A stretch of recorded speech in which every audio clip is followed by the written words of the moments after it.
এবার ক্রসফায়ারে মারা যাওয়া একরাম হত্যা মামলায় বিচার প্রক্রিয়া শুরু হলো শেখ হাসিনার বিরুদ্ধে। রোববার আন্তর্জাতিক অপরাধ ট্রাইব্যুনাল ২ কক্সবাজারের কাউন্সিলর একরাম হত্যায় হাসিনা, কামাল, কাদের, বদি, বেনজির সহ ১১ জনের বিরুদ্ধে অভিযোগ আমলে নেন।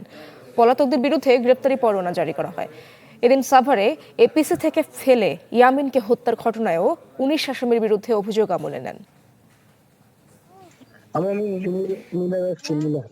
নীলা কাজ যাচ্ছি। হ্যাঁ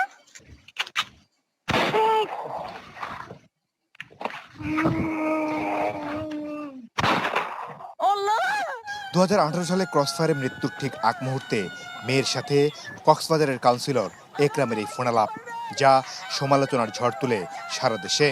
যে ঘটনার জেরে র্যাবের উপর আসে মার্কিন যুক্তরাষ্ট্রের নিষেধাজ্ঞা। ৫ আগস্টের পর ক্রসফায়ারের অভিযোগ তদন্তে নামে ট্রাইব্যুনালের তদন্ত সংস্থা।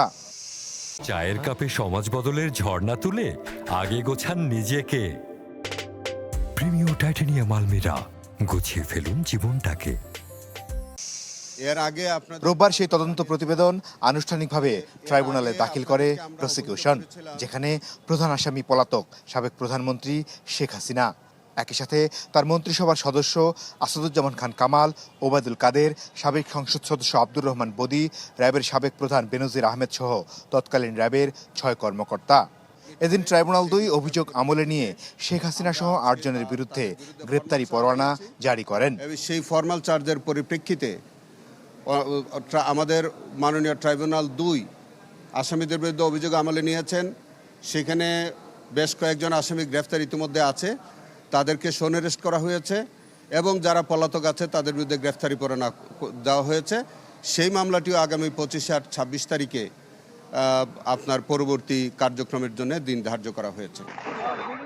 এদিকে জুলাই আন্দোলনের সময় সাভারে এপিসি থেকে ফেলে আসহাবুল ইয়ামিনকে হত্যায় ১৯ জনের বিরুদ্ধে অভিযোগ আমলে নিয়েছেন ট্রাইব্যুনাল। সেই সাথে সাবেক এমপি সাইফুল সহ ১৩ জনের বিরুদ্ধে গ্রেপ্তারি পরোয়ানা জারি করা হয়। এ সময় ট্রাইব্যুনাল বলেন, ইয়ামিনের ঘটনাটি অত্যন্ত হৃদয় বিদারক এবং এই আসামিদের বিরুদ্ধে ট্রাইব্যুনাল অভিযোগ আমলে নিয়েছেন এবং আমাদের প্রেয়ার অনুযায়ী যারা ইতিমধ্যে গ্রেফতার আছে তাদেরকে এই মামলায় শোন অ্যারেস্ট করেছেন। যারা পলাতক আছে তাদের বিরুদ্ধে গ্রেফতারি পরোয়ানা দিয়েছেন এবং আগামী ২৫/৮/২৬ তারিখে এটি পরবর্তী এই প্রতিবেদন মানে এক্সিকিউশন রিপোর্টের জন্য দিন ধার্য করেছেন। এদিন গুমের মামলায় সাবেক সেনা কর্মকর্তা জিয়াউল হাসানের বিরুদ্ধে সাক্ষ্য দেন এক প্রত্যক্ষদর্শী সেনা কর্মকর্তা।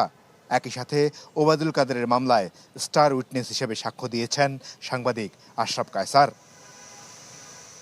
মাসুদুর রহমান, চ্যানেল 24, ঢাকা।